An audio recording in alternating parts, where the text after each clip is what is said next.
Dear students, ये समझना ज़रूरी होता है कि इंडस्ट्री में हर जो प्रोसेस की जाती है, हर एक स्टेज पर उस प्रोसेस को या उत्पादन की गतिविधियों को क्या किया जाता है, नमूद किया जाता है।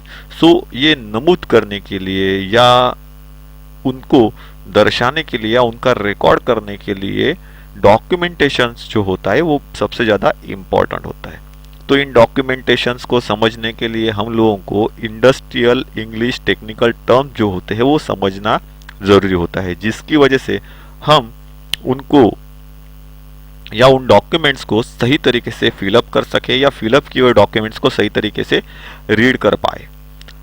इसके अंदर क्या क्या होता है, जैसे कि प्रोसेस चार्ट हो गया, एक्टिविटी लॉग हो गया, फिर साइकिल टाइम हो गया, प्रोडक्टिविटी कॉस्ट हो गई, ऐसी बहुत सारी चीज़ें इन टर्म्स के अंदर आती है।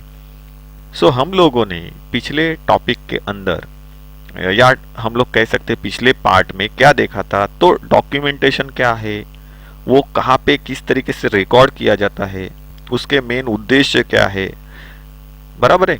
और इसके अलावा हम लोगों ने ये भी देखा था कि different types of documentation as per industrial needs.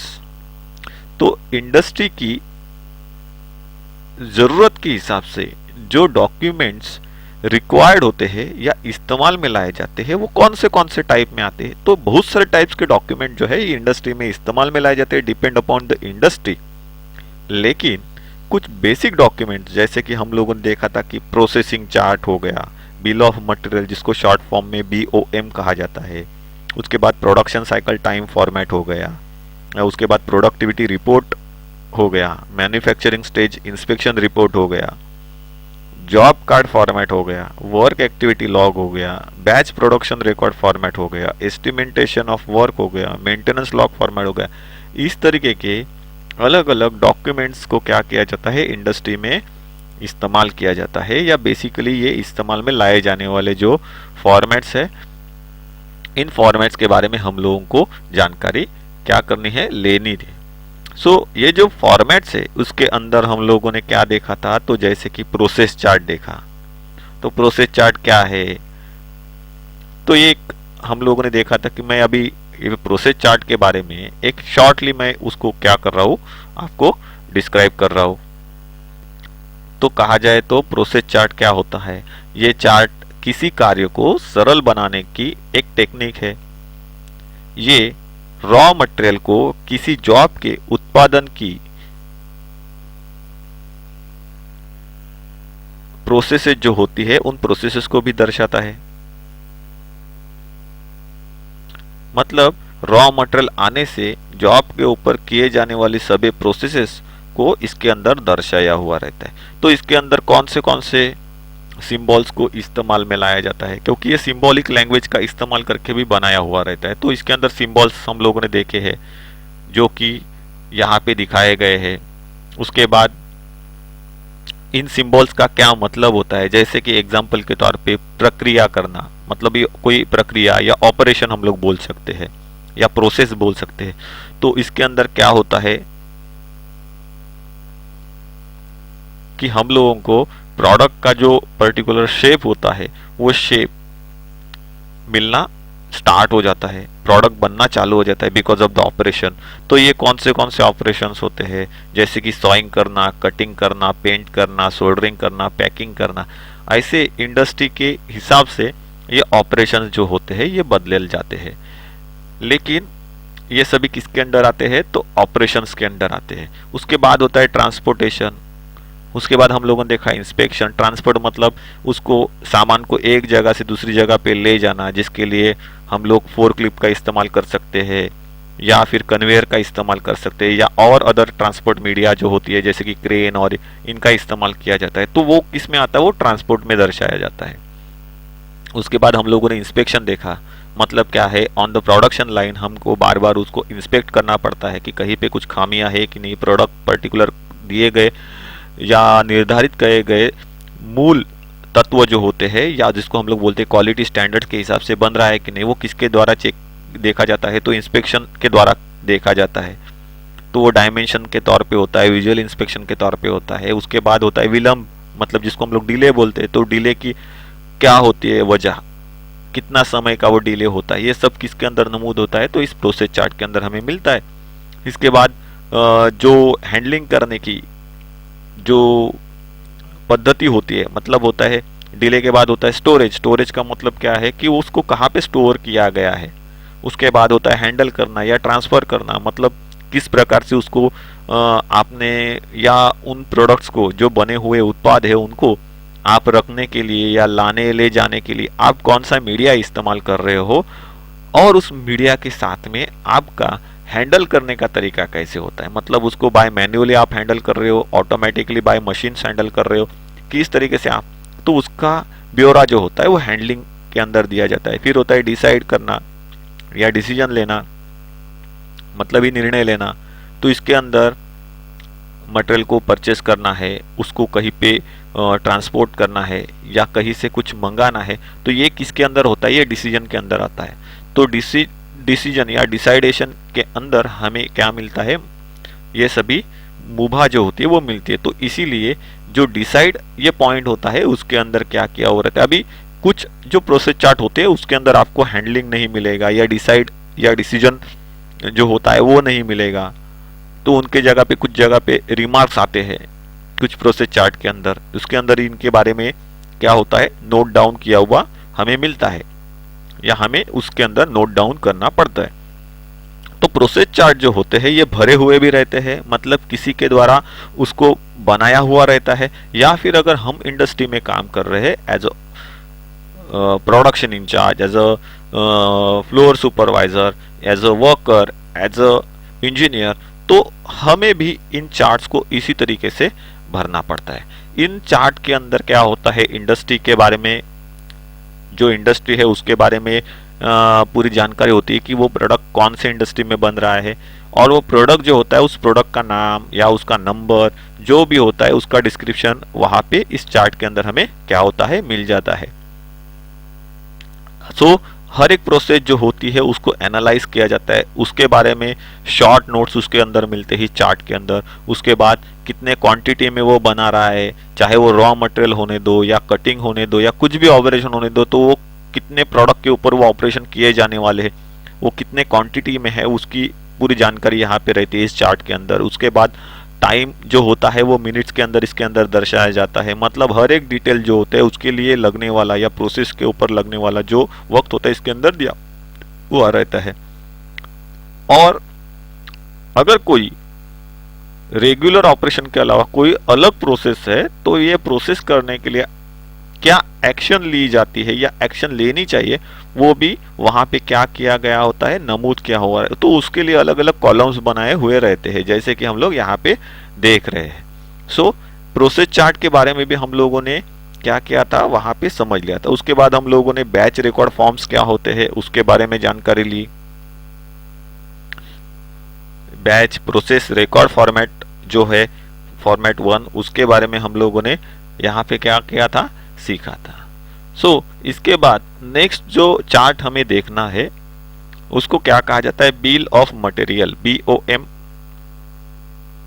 तो ये बिल ऑफ मटेरियल जो होता है, ये बिल ऑफ मटेरियल को दर्शाने के लिए एक फॉर्मेट जो है ये फॉर्मेट इस्तेमाल में लाया जाता है, जो फॉर्मेट नंबर 2 से हम लोग यहाँ पे देख रहे हैं। ये जो फॉर्मेट हम लोग देख रहे हैं ये एज पर इंडियन स्टैंडर्ड या bureau of Indian standard BIS या इंडियन स्टैंडर्ड IS, तो उससे दर्शाया जाता है। और उसको दर्शाने के लिए कौन सा नंबर है, कौन से स्टैंडर्ड के हिसाब से है इंडियन स्टैंडर्ड, तो इंडियन स्टैंडर्ड IS 11661985। ये जो स्टैंडर्ड है उस स्टैंडर्ड के हिसाब से या मानांकन के हिसाब से ये फॉर्मेट जो है ये फॉर्मेट बनाया गया है। तो बिल ऑफ मटेरियल फॉर्मेट का हमें क्या फायदा होता है या ये हमें क्या बतलाता है, तो बिल ऑफ मटेरियल, तो इस फॉर्मेट के अंदर असेंबली के लिए लगने वाले हर एक पार्ट, मतलब ही पुर्जों की जानकारी इस फॉर्मेट के अंदर मौजूद होती है। और इसके अलावा इसमें पार्ट के बारे में महत्वपूर्ण जानकारी भी मिल जाती है, जैसे कि पार्ट का नंबर हो गया, पार्ट के बारे में ये जानकारी या महत्वपूर्ण बातें जो होती है इस फॉर्मेट के अंदर हमें मिलती है। उसके बाद संख्या, नंबर ऑफ पार्ट कितने हैं, क्वांटिटी कितनी है वो पता चलती है। पार्ट का ड्राइंग और उस ड्राइंग का रेफरेंस नंबर या पार्ट का रेफरेंस नंबर जो होता है वो हमें इसके अंदर मिलता है। क्वालिटी के लिए मतलब ही गुणवत्ता के निर्देशनारूप मटेरियल जो होता है, मतलब क्या है, क्वालिटी जो रेशियो होता है उसके हिसाब से मटेरियल है कि नहीं ये इसके अंदर क्या दिया जाता है, नमूद किया हुआ रहता है। मतलब गुणवत्ता के निर्देशानुरूप मटेरियल है या नहीं इसके बारे में हमें इस बिल ऑफ मटेरियल फॉर्मेट से क्या होता है, पता लगता है। मतलब अगर कहा जाए तो वो मटेरियल जो हमें रिक्वायर्ड है कोई प्रोडक्ट बनाने के लिए एज पर गिवन स्टैंडर्ड, वो मटेरियल हमारे पास में अवेलेबल है कि नहीं ये हमें किससे पता चलता है, तो इस बिल ऑफ मटेरियल का जो फॉर्म होता है उस फॉर्म के जरिए हमें क्या चलता है, पता चलता है। सो जिसके वजह से हम क्या कर सकते हैं, सही मटेरियल का सिलेक्शन कर सकते हैं एज पर द स्टैंडर्ड और उसके द्वारा रिक्वायर्ड प्रोडक्ट जो है वो मैन्युफैक्चर कर सकते हैं। इसके अलावा इस फॉर्मेट में हमें रिमार्क मतलब ही टिप्पणी हम लोग जिसे कहते हैं उसका एक कॉलम मिलता है, जिसके अंदर पर्टिकुलर मटेरियल के बारे में एडिशनल कुछ इंफॉर्मेशन बतानी है तो वो हम लोग कहाँ पे लिखते हैं, तो रिमार्क के अंदर लिखते हैं। चाहे उस मटेरियल के बारे में हो या उस पार्ट के बारे में या उसके गुण या दोषों के बारे में, मतलब क्वालिटी एंड डिसक्वालिटी हम लोग बोल सकते हैं, तो उनके बारे में पूरे तरीके से इंफॉर्मेशन जो होती है ये रिमार्क के कॉलम में हमें क्या होती है, मिलती है। तो ये हमेशा ध्यान में रखना है, जो फॉर्मेट अभी तक हम लोग देख रहे हैं या आगे देखने वाले हैं, ये इंडस्ट्री में दो तरीके से इस्तेमाल में लाए जाते हैं। एक तो इनको फिलअप किया जाता है हमारे द्वारा, या अगर वो फील्डेड है तो उसको एज अ रेफरेंस के तौर पे, एज अ गाइड के तौर पे हमारे द्वारा क्या किया जाता है, तो पढ़ा जाता है या उनका रेफरेंस लिया जाता है आगे आने वाले सिमिलर प्रोडक्ट्स के ऊपर ऑपरेशन करते समय या उसको बनाते समय। तो ये हमें एज अ गाइडर का भी काम करते हैं और इंडस्ट्री में हमारे अलावा या प्रोडक्ट बनाने वाले के अलावा दूसरे लोग जो होते हैं जो इन प्रोसेसेस के बारे में जानकारी लेना चाहते हैं तो उनको भी ये क्या करते हैं, गाइड करते हैं। सो इसीलिए मैं पहले ही आपको बता चुका हूं कि ये जो इंडस्ट्रियल डॉक्यूमेंटेशंस होते हैं ये ना किसी worker, operators, engineer, supervisor, floor supervisor, managers के लिए महत्वपूर्ण होते हैं, तो कहा जाए पूरे इंडस्ट्री के लिए, चाहे वो एडमिनिस्ट्रेटिव स्टाफ होने दो, चाहे वो मैनेजमेंट स्टाफ होने दो, इन सभी के लिए ये वो इंफॉर्मेशन प्रोवाइड करते हैं जिसके द्वारा इंडस्ट्री में कौन सा प्रोडक्ट बन रहा है, कौन से स्टेज में है, कौन सी क्वालिटी उसके अंदर मेंटेन की जा रही है, ये सभी चीजें इन डॉक्यूमेंटेशंस की वजह से इंडस्ट्री के हर एक बंदे को पता चलती है। सो इसीलिए इन डॉक्यूमेंटेशंस का सबसे बड़ा महत्वपूर्ण योगदान है इंडस्ट्री की ग्रोथ के लिए। तो इसीलिए इन डॉक्यूमेंट्स के बारे में हमको जानना जरूरी है। तो जैसे कि हम लोगों ने देखा कि इसके अंदर कौन सी इंफॉर्मेशन होती है, फर्स्ट तो होता है उस पार्ट का नंबर होता है, उसके बारे में पूरी जानकारी होती है, कितने अमाउंट में या क्वांटिटी में वो पार्ट्स हमें बनाना है या वो अवेलेबल है या बने हुए हैं उसके बारे में जानकारी होती है।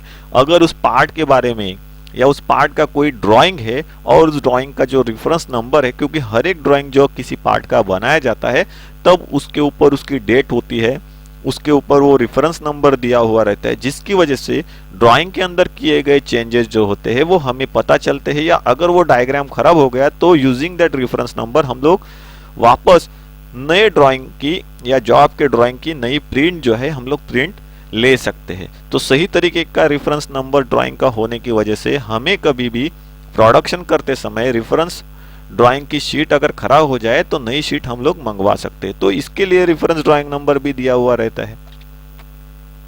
उसके अलावा material as per the standards है कि नहीं इसके द्वारा पता चलता है, और अगर इनके बारे में या उस पर्टिकुलर प्रोडक्ट के बारे में या रॉ मटेरियल के बारे में अगर कुछ टिप्पणी हमें करनी है या कुछ नोट्स हमें देने हैं या कुछ महत्वपूर्ण बातें हमें बतानी है तो उसको रिमार्क के अंदर डाला जाता है। तो रिमार्क का मतलब ही क्या है कि टिप्पणी करना या बात, शॉर्ट इंफॉर्मेशन देना। तो ये कहाँ पे होता है? तो रिमार्क के कॉलम में किया जाता है।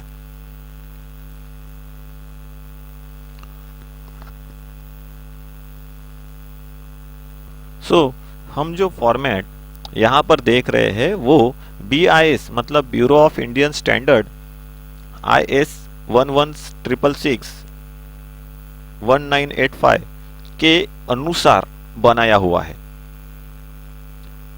तो ये हमेशा ध्यान में रखना है कि रिमार्क के कॉलम में जो जगह होती है वो खास टिप्पणी या स्पेसिफिक नोट जो जिसे हम लोग कहते हैं वो लिखने के हेतु बनाई होती है। तो बिल ऑफ मटेरियल फॉर्मेट और उसके बारे में हम लोगों ने क्या किया है, जो जरूरी जानकारी है वो जानकारी यहाँ पे ली है। इसके बाद नेक्स्ट जो हमें देखना है उसे क्या कहा जाता है, प्रोडक्शन साइकिल टाइम फॉर्मेट। तो साइकिल टाइम क्या है इसके बारे में हम लोगों ने पिछले क्लास में जानकारी ली थी, लेकिन दोबारा मैं आपको साइकिल टाइम क्या है वो समझा देता हूं। तो ये जो साइकिल टाइम है इसके अंदर बहुत सारी और भी संज्ञाएं जुड़ी हुई है या उसके बहुत सारे सेग्रीगेटेड टर्म्स है, विभाग है।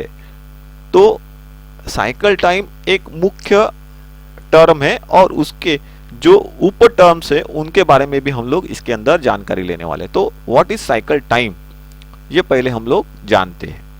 तो साइकिल टाइम को हम लोग ऐसे भी कह सकते हैं घुमाव या दौर का समय। जब किसी जॉब पर शुरू से अंत तक कार्य किया जाता है तो उसमें लगने वाला जो समय है उस समय को साइकिल टाइम कहते हैं। मतलब ही यह वह एकत्रित समय या टाइम होता है जो किसी जॉब को शुरू करने से उसके पूरा होने तक, मतलब ही उसके अंत तक सभी जो भी फिजिकल ऑपरेशंस होते हैं या हम लोग बोल सकते हैं कि वास्तविक कार्य क्रियाओं को पूरा करने में लगने वाला समय होता है।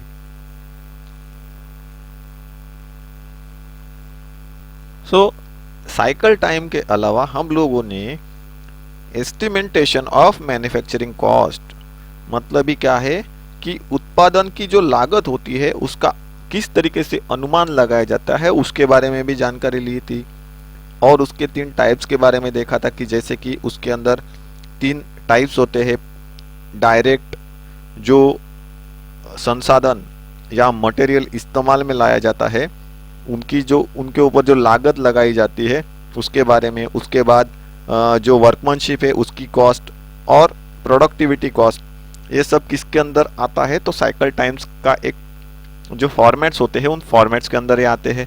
तो साइकिल टाइम के बारे में हम लोगों ने यहाँ पे क्या किया है, जो जानकारी रिक्वायर्ड है वो जानकारी देख ली है।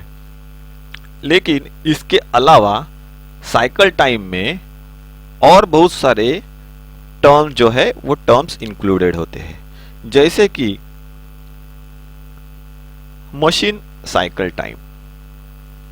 तो मशीन साइकिल टाइम की अगर हम बात करें तो इस टर्म के अंदर पार्ट के ऊपर मशीन के द्वारा कार्य या प्रोसेस या हम कह सकते हैं कि ऑपरेशन पूरा करने के लिए लगने वाला समय मतलब ही मशीन साइकिल टाइम कहलाता है। इसके बाद दूसरा टर्म जो है वो होता है ऑटो साइकिल टाइम का। सो ऑटो साइकिल टाइम क्या है?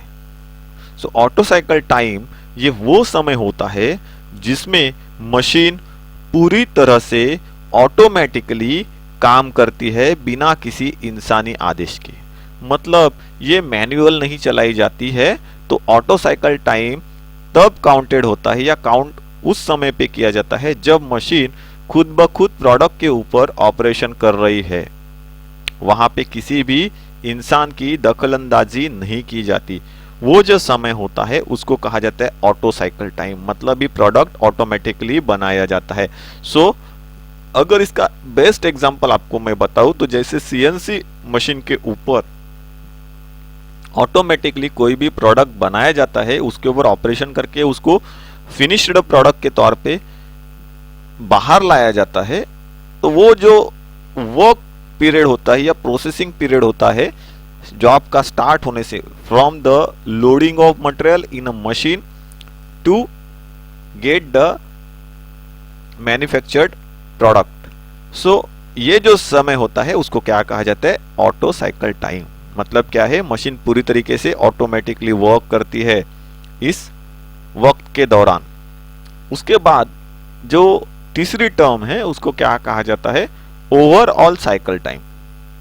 ओवरऑल साइकिल टाइम मतलब ही एक पार्ट बनने के लिए या बनाने के लिए, मतलब ही मैन्युफैक्चर होने के लिए लगने वाला जो समय होता है उसको क्या कहा जाता है? ओवरऑल साइकिल टाइम कहलाता है या कहा जाता है। उसके बाद नेक्स्ट टर्म जो है जो साइकिल टाइम से जुड़ी है उसको कहा जाता है टोटल साइकिल टाइम।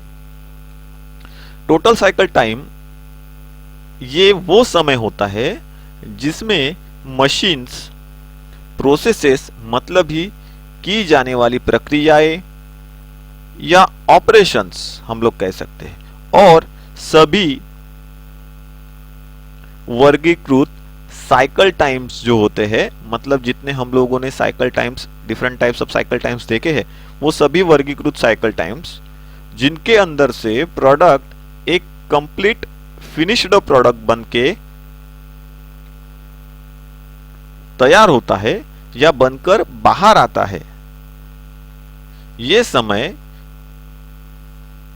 जो होता है ये समय कोई समय की सीमा नहीं दर्शाता है। मतलब क्या है कि ये हमें प्रोडक्ट का बनने का जो वक्त है वो इसके अंदर नहीं बताता है, ये हमेशा ध्यान में रखना है। कोई समय सीमा नहीं दर्शाता है, लेकिन इसकी मदद से, मतलब ही टोटल साइकिल टाइम जो होता है उसकी मदद से किसी भी प्रोडक्ट की बनने की जो समय सीमा होती है वो समय सीमा निश्चित की जा सकती है। ये हमेशा ध्यान में रखना है। तो टोटल साइकिल टाइम की वजह से हम ये नहीं बता सकते हैं कि प्रोडक्ट जो है वो हर एक प्रोडक्ट बनने के लिए कितना वक्त लगेगा, ये किसी पर्टिकुलर प्रोडक्ट का वक्त बताता है। तो इसके लिए हम लोग ये नहीं कह सकते कि ये प्रोडक्ट बनने का समय दर्शाता है। तो प्रोडक्ट बनने का जो एक्चुअल समय है वो समय फाइंड आउट करने के लिए टोटल साइकिल टाइम जो है हमें मदद कर सकता है, या उसके जरिए हम लोग क्या कर सकते हैं, ये समय सीमा जो है किसी प्रोडक्ट की मैन्युफैक्चर होने की, ये समय सीमा निश्चित कर सकते हैं, तय कर सकते हैं। ये ध्यान में रखना है। तो साइकिल टाइम्स और उसके जो टर्म्स है वो हम लोगों ने देख लिए। अभी हमें जो देखना है ये प्रोडक्शन साइकिल टाइम जो होता है उस साइकिल टाइम का चार्ट जो है, जो प्रोडक्शन साइकिल टाइम का चार्ट है, वो चार्ट के बारे में हमें क्या करना है, जानकारी यहां पे लेनी है। So production cycle time format जो है वो फॉर्मेट यहाँ पे दर्शाया गया है, फॉर्मेट 3 के तौर पे इसको दर्शाया गया है। तो इस production cycle time chart format 3 जो है उसके अंदर प्रोडक्शन टाइम फॉर्मेट जो है या प्रोडक्शन साइकिल टाइम फॉर्मेट दर्शाया गया है। इसमें ऑर्गेनाइजेशन मतलब भी जो संस्था होती है, आस्थापना होती है, या जिसे हम लोग फैक्ट्री बोल सकते हैं, कंपनी बोल सकते हैं, उसका नाम, लिखा हुआ रहता है, नमूद होता है या हमें लिखना पड़ता है। इसमें जो प्रक्रिया का निरीक्षण दिए हुए साइकिल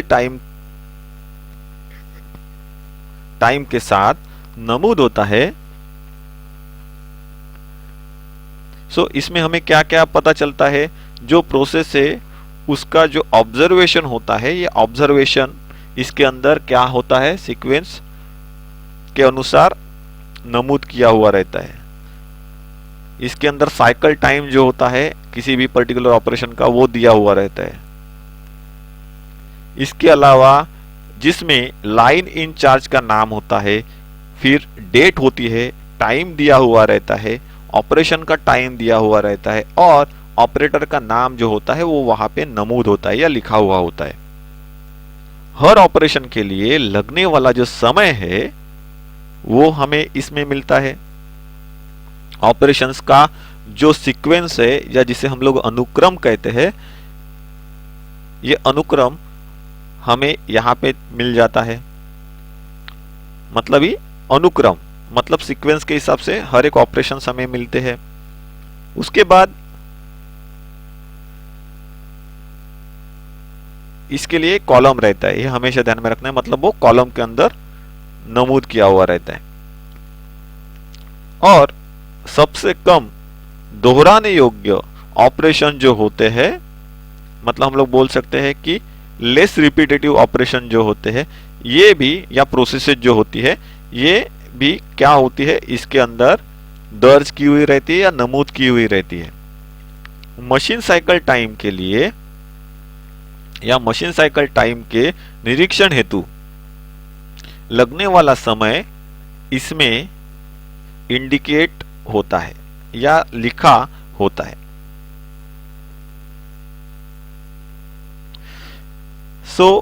पर्टिकुलर ऑपरेशन से जुड़ी हुई कोई भी टिप्पणी या नोट जो होती है, ये नोट कॉलम के अंदर लिखी जाती है या इस फॉर्मेट में हमें मिलती है।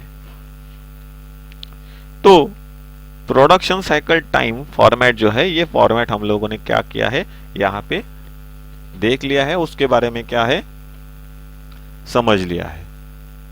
नेक्स्ट जो हमें देखना है ये क्या है, डेली प्रोडक्शन रिपोर्ट फॉर्मेट।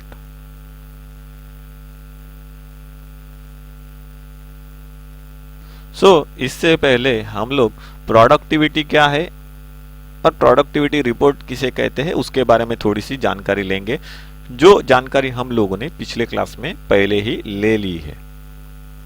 तो प्रोडक्टिविटी क्या है, ये उत्पादन कार्यक्षमता का एवरेज मेजरमेंट है। प्रोडक्टिविटी उत्पादन कार्यक्षमता की एवरेज मेजरमेंट है, ऐसा हम लोग कह सकते हैं। निश्चित समय में बनाए गए जॉब के लिए किसी श्रमिक के द्वारा या वर्कर के द्वारा समय को हावर के हिसाब से डिवाइड करके मिलने वाला जो भी परिणाम होता है या रेशियो होता है, उसको ही क्या कहा जाता है, प्रोडक्टिविटी ऑफ वर्कर हम लोग कह सकते हैं। उत्पादकता जो होती है या प्रोडक्टिविटी जो होती है, उत्पादन के डिजाइन, फिर उत्पादन को बनाने के लिए इस्तेमाल में लाई गई मेथड्स, ऑपरेशंस, प्रोसेसेस, इस्तेमाल में लाए गए इंस्ट्रूमेंट, इक्विपमेंट्स, मतलब उपकरण और सुविधा संसाधन जो होते हैं वो, या फैसिलिटीज जो प्रोवाइड की जाती है वो, उनकी जो गुणवत्ता होती है उनके ऊपर ये तय होती है या निर्भर होती है।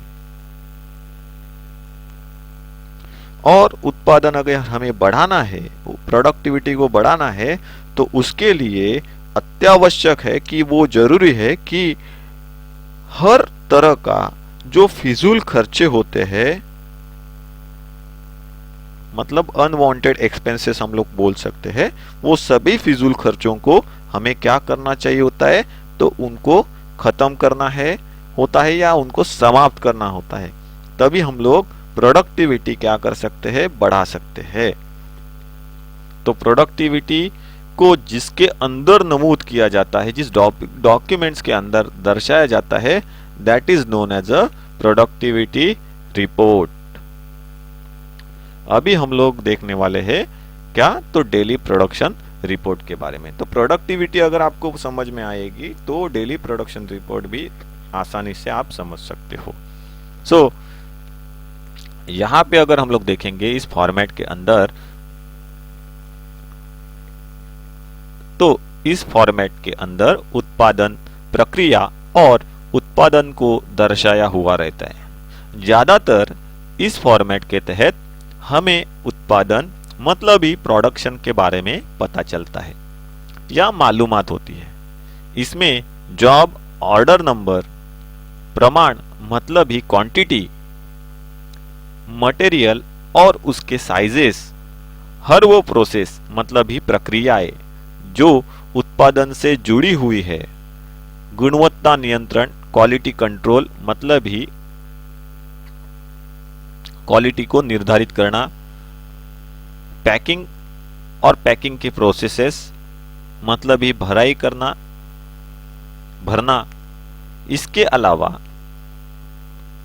प्लान्ड क्वांटिटी और प्रोड्यूस्ड क्वांटिटी मतलब हम लोगों ने कितने उत्पाद बनाने हैं और कितने उत्पाद बनाने की सोची थी और कितने उत्पाद बन के तैयार हुए, इसके बारे में जो जानकारी होती है ये इसके अंदर मिलती है। मतलब ही कितने प्रोडक्ट बनाने के बारे में हम लोगों ने सोचा था या तय हुआ था, और कितने प्रोडक्ट बने या बनकर तैयार हुए, ये सभी जानकारी डेली प्रोडक्शन रिपोर्ट के अंदर क्या होती है, हमें मिलती है। ये सभी जानकारी जो होती है इस डेली प्रोडक्शन की रिपोर्ट की वजह से हमें मिल जाती है, और इसके अंदर या इसके तहत हमें ये जानकारी भी मिलती है कि इसके अंदर यह एक मूल विवरण जो होता है, मतलब हम लोग बोल सकते हैं बेसिक इंफॉर्मेशन जो होती है किसी भी प्रोसेस के बारे में या प्रोडक्टिविटी रिपोर्ट क्रिएट करने के लिए, वो सभी बेसिक इंफॉर्मेशन हमें कहाँ पे मिलता है, या डिस्क्रिप्शन हम लोग बोल सकते हैं, बेसिक डिस्क्रिप्शन जिसको हम लोग मूल विवरण भी बोल सकते हैं। ये बेसिक डिस्क्रिप्शन जिसके वजह से या जिसके तहत हमें प्रोडक्टिविटी रिपोर्ट मिलती है, ये सभी इंफॉर्मेशन इस डेली प्रोडक्शन रिपोर्ट के अंदर होती है।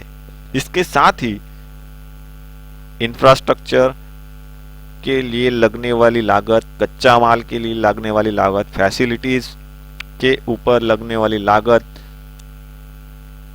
इन सभी पर विचार कर काम या प्रोसेस हम लोग कर सकते हैं या किए जा सकते हैं इस रिपोर्ट के तहत।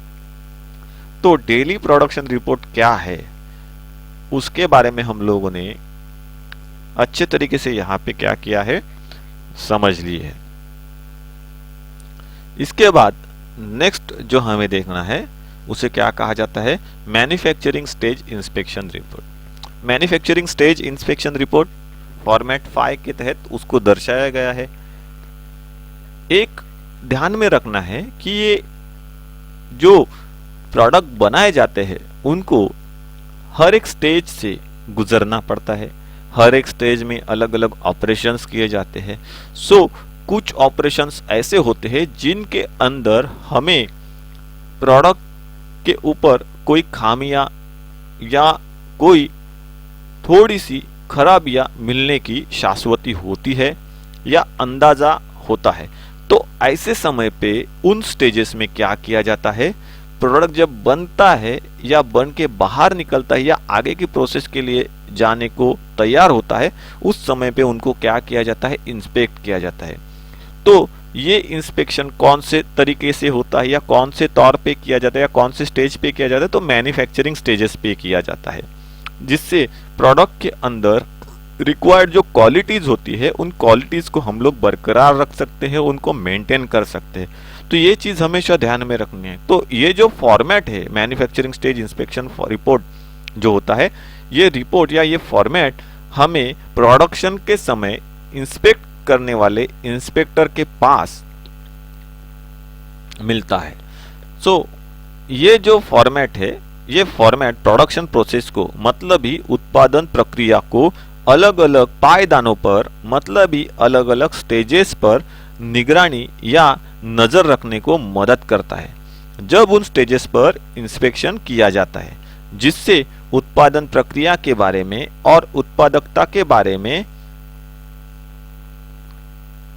उसके गुण दोषों का पता चलता है। इससे हमें निरीक्षण या इंस्पेक्शन किए गए प्रोडक्ट के बारे में पता चलता है या पूरी मालूमात होती है। इसके अलावा इसमें हमें परचेस ऑर्डर नंबर, जिसको हम लोग शॉर्ट फॉर्म में पीओ बोलते हैं, और जो डेट होती है उसका भी पता लगता है या विवरण मिलता है। जॉब ऑर्डर नंबर, डेट मतलब ही तारीख, उत्पाद या प्रोडक्ट बनाने के लिए इस्तेमाल में लाई गई मेथड्स या पद्धतियां या हम लोग कह सकते हैं प्रोसेस, इनके बारे में पता लगता है। इसके साथ क्वालिटी जो इंस्पेक्शन के लिए निर्धारित की गई है और जो मिली है या पाई गई है उसके बारे में हमें जानकारी इसके अंदर मिलती है। जो गुणवत्ता स्वीकृत की गई है मतलब एक्सेप्टेड क्वालिटी जिसको हम लोग कह सकते हैं, और जो अस्वीकृत है मतलब रिजेक्टेड क्वालिटी, उसका भी विवरण या डिस्क्रिप्शन हमें या डिटेल्स इस फॉर्मेट के अंदर हमें मिल जाती है। इसमें इंस्पेक्शन की शुरुआती तिथि मतलब स्टार्ट डेट और अंतिम तिथि मतलब एंड डेट का पता चलता है। इससे इंस्पेक्शन करने वाले का नाम और उसका सिग्नेचर हमें वहां पे मिल जाता है। इसके अंदर, इस फॉर्मेट के अंदर, मतलब किसने इंस्पेक्ट किया है तो सच में उसने इंस्पेक्ट किया है क्या, तो उसका साइन वहां पे होता है। मतलब कोई किसी का नाम डाल के नहीं चला जा सकता है, तो वहां पे उसको सिग्नेचर करना पड़ता है, जिससे काम किसने किया ये पता चलता है। इसके अलावा कंपनी, फैक्ट्री, संस्थाओं का जो नाम होता है वो इसके अंदर लिखा हुआ रहता है। मतलब बहुत सारे मैन्युफैक्चरिंग यूनिट्स ऐसे होते हैं जो अपने प्रोडक्ट का या प्रोडक्ट को बनाने के लिए इस्तेमाल में लाए जाने वाले अलग अलग उपांगों का या पार्ट का मैन्युफैक्चरिंग जो होता है वो दूसरे इंडस्ट्री से करवाते हैं। सो यहाँ पे जॉब कार्ड की वजह से या मैन्युफैक्चरिंग स्टेज इंस्पेक्शन रिपोर्ट की वजह से इनको ये पता चलता है कि वो प्रोडक्ट कहाँ पे बना है, किसने बनाया है, कितने एक्यूरेसी को उसके अंदर मेंटेन किया है। सो ये कहाँ पे इस्तेमाल में लाया जाता है, तो ये फॉर्मेट इंडस्ट्री में प्रोडक्ट को बनते समय या मैन्युफैक्चरिंग करते समय इस्तेमाल में लाया जाता है। तो मैन्युफैक्चरिंग स्टेज इंस्पेक्शन रिपोर्ट क्या है ये हम लोगों ने यहाँ पे क्या किया है अच्छी तरीके से समझ लिया है। So thank you very much for attending this session. Next हम लोग देखने वाले हैं डॉक्यूमेंटेशन प्रोसेस फॉर्मेट 2 के बारे में। Till then, thank you and good day.